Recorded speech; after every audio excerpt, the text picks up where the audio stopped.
ಸಣ್ಣ ಕಥೆ. ಆ ಅಂಗಳ ಇನ್ನೂ ನಮ್ಮದೇ.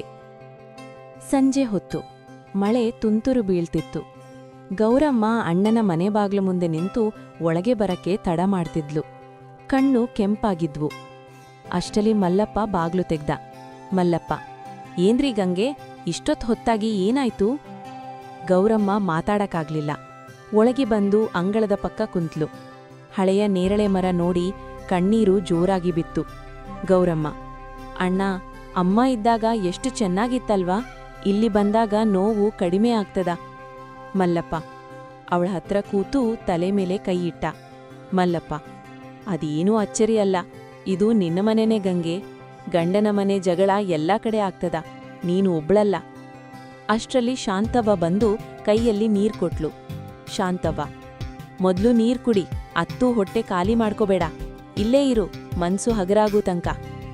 ಗೌರಮ್ಮ ನೀರ್ ಕುಡಿತಾ ಅಂಗಳ ನೋಡ್ತಾ ಹೇಳಿದ್ಲು.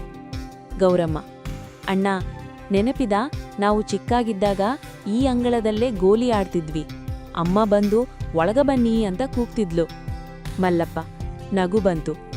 ಹೌದ್ರೀ, ನೀನು ಸೋತಾಗ ಅತ್ತು ಮನೆ ಒಳಗ ಹೋಗ್ತಿದ್ದಿ. ಗೌರಮ್ಮ ಸ್ವಲ್ಪ ನಗಿದ್ಲು. ಕಣ್ಣೀರು ಇನ್ನೂ ಇತ್ತು, ಆದ್ರ ಮನ್ಸು ಸ್ವಲ್ಪ ತಣ್ಣಗಾಯ್ತು.